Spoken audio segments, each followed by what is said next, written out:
Hello guys, here we are again. This is the archaeological area known as the Trajan market. Just on my back you see some remainings of columns, of relics and so on. And the Trajan market, it is one of the biggest fora of the so-called imperial fora, or if you want, forum. Because this area is called, in fact, the area of the imperial fora. That means that they were constructed under several emperors, including Caesar, including Augustus, and so on. And the biggest is the one on my back, that is the Forum of Trajan.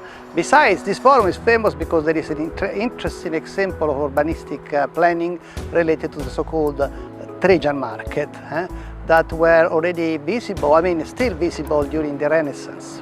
However, this area is very intriguing from many points of view. We are now in a passarella, or a passage, that has been built not many years ago, that allowed us to go around in a labyrinth way, around the remaining of this interesting area.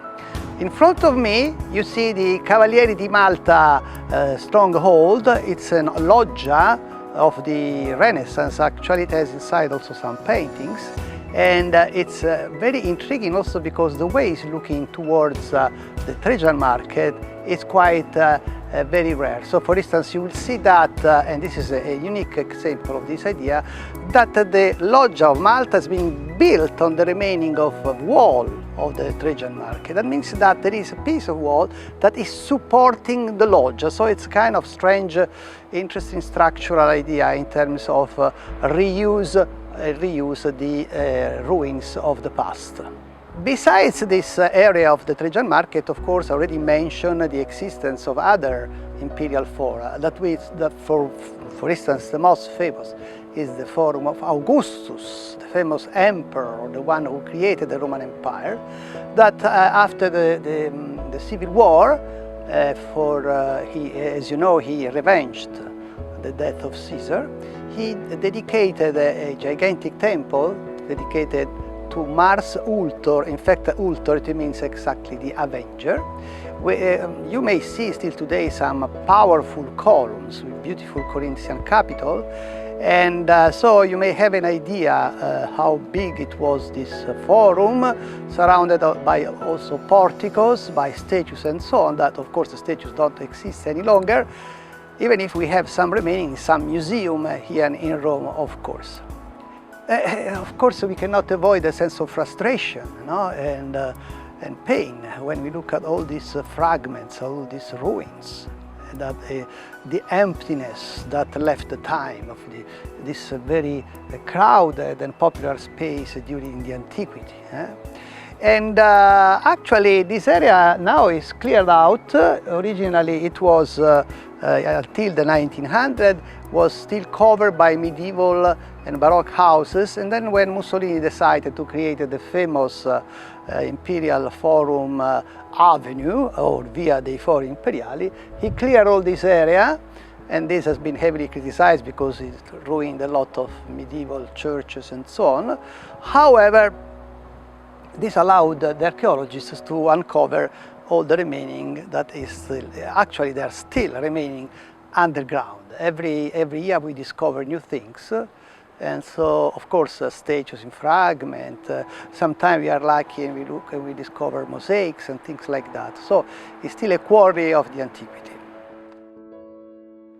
The other intriguing remainings are the remains of the Forum of Nerva.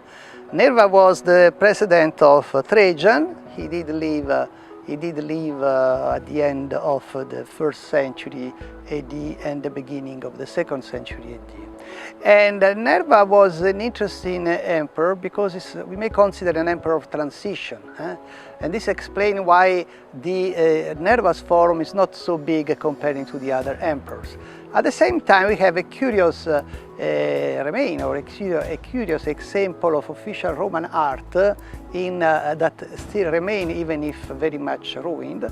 that was decorating the piazza of the Nerva's Forum. Exactly is the relief representing the myth of Arachne. Arachne was a character of the antiquity that decided to compete with loom and sewing with the great master of this kind of art, that was Minerva. Minerva is the goddess of the mind, of the strategy and so on. And because she decided to defeat her, in fact actually she defeated, Minerva became so furious that decided to transform her in a spider. In fact, in the relief you may notice the presence of several looms, even if the figure are decapitated or the feature is not still the same of these figures. You may recognize that there is a procedure, no, in the consequence of these episodes, as in a comic if you want. And there is also a curious detail, because it represents a tree in which the poor Arachne was trying to suicide herself when she realized the wrath of Minerva. But at the end, Minerva, she was not satisfied, and so she transformed her in a spider. So my friend, we did see another interesting things of the place of Rome, and as you know, there is no place like Rome.